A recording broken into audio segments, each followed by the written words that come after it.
Welcome to the UNLV Writing Center workshop on common knowledge and why you don't cite it. This workshop video will help you identify information that does and does not need to be cited when you are integrating source material in your academic papers. At the end of this video, we will offer a quick hands-on activity to give you more practice identifying common knowledge. First, we need to understand why we need to use source material in academic writing. The use of sources establishes credibility by enhancing your claim, allows you to establish a sense of trust with the reader, builds upon previous knowledge, and indicates a specific point of entry in an academic conversation. When you incorporate sources in your writing, you learn what other experts have said about topics important to you, and you get to build your own ideas from what you read. While you do have to cite most of the information you gather from your sources, there are a few things you do not need to have a citation for. Your own ideas and lived experiences. Anything you are taking from your own life does not need to be cited. Your own first-hand observations and conclusions, including data generated in your own experiments. Any interactions that you have been a part of or things that you have observed do not need to be cited. Additionally, if you are conducting your own research, all the data and results generated by the experiment does not need to be cited. Common sayings or claims with which reasonable people generally agree, any proverbs, cliches, or beliefs that are held by society in general do not need to be cited. Examples include comments such as, "What goes around comes around," "Actions speak louder than words," and "Stress can negatively affect people's mental and physical health." Common knowledge, any general facts that could be easily found in an encyclopedia or dictionary do not need to be cited, such as dates, things that have happened in history, and facts like there are 24 hours in a day. Common knowledge also includes basic knowledge that someone in a field of study would know. For example, a science student would know that DNA carries the genetic instructions for all living organisms, and a sociology student would know that much of humans' early socialization occurs within the family. While many writers can easily identify their own ideas, lived experiences, observations, conclusions, and experiment data, common claims and knowledge are sometimes more difficult to pinpoint. In other words, some information can be tricky to determine whether it does or does not need to be cited. What we are looking for with common knowledge is information that is publicly known by everyone or nearly everyone, regardless of cultural or historic backgrounds. Here are more examples of information that does not need to be cited. Water freezes at 0 degrees Celsius. Alaska is the largest state in the USA based on area, but California is the largest state based on population.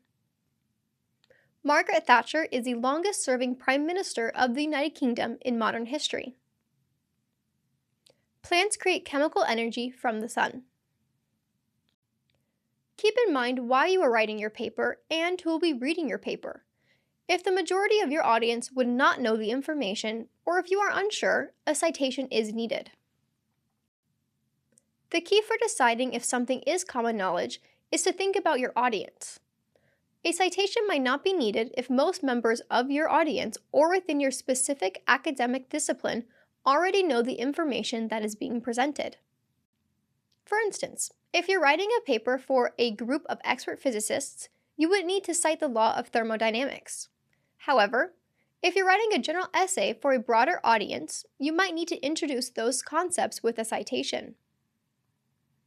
There are many ways you can determine if something is common knowledge and does not need to be cited. Some of these methods include: review existing research and literature, examining other academic sources, researching and paying close attention to what is and is not cited in published papers, articles, and books within your discipline can help you determine what does and does not need to be cited. Within existing research and literature, look for foundational and core concepts. Information that is presented as fundamental principles or widely accepted facts that do not have any form of attribution in numerous core texts would not need to be cited. Consult with your professor or your target publication. Your professors are experts within their fields, and consulting them will help you understand specific expectations and common knowledge within your course or research area. If you will be submitting your work for publication, confirm with the publisher if they have any specific conventions or requirements. Review multiple textbooks. If the information that you would like to use appears consistently across several fundamental textbooks within your subject area without explicit citation to their sources, it is a strong indicator that it is considered common knowledge for that discipline. We want to share a bit of information about how the UNLV Writing Center can support you on your writing, but stick around after this for a quick hands-on activity to see if you can identify what is and what is not common knowledge. Keep an eye out for more resources on common knowledge or about other writing-related topics on our website, unlv.edu/writing-center. If you want to learn more about meeting with a Writing Center consultant or have any other questions, give us a call at 702-895-3908. Email or send us a Google chat to writingcenter@unlv.edu or stop by our office on campus to check us out. For more fun writing tips and memes, follow us on social media too. Now that we've discussed what common knowledge is, let's put your understanding to the test with a quick hands-on activity. This will help solidify your ability to identify what does and doesn't need to be cited. As I read each statement, I want you to consider whether the information presented is common knowledge that would not require a citation in a general academic paper, or if it's information that is more specific and would need a citation. For this first statement, the audience is the general public. Feel free to pause the video after each statement to give yourself some time to think about your answer. The Earth revolves around the Sun. Is this common knowledge, or does it need a citation? This is a classic example of common knowledge. Most people, regardless of their cultural or historic background, know this fact. Therefore, in most academic contexts, you would not need to cite it. For the second statement, the audience is a microbiology class. The statement reads, "Viruses are obligate intracellular parasites, meaning they can only replicate inside living host cells." Is this common knowledge, or does it need a citation?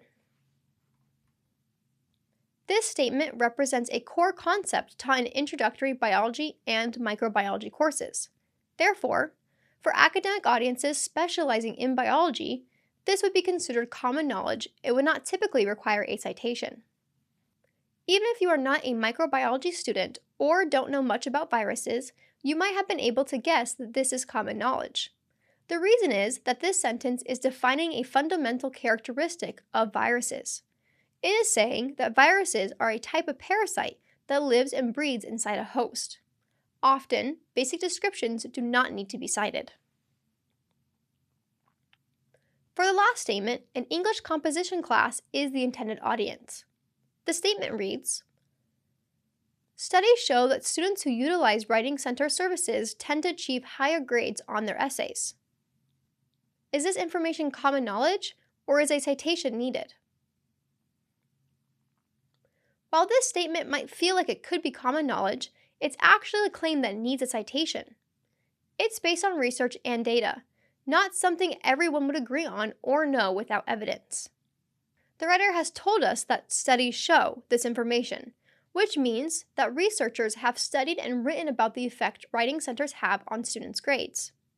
It isn't describing observations and conclusions from the writer's own experiences, but sharing information that they found out from reading other sources.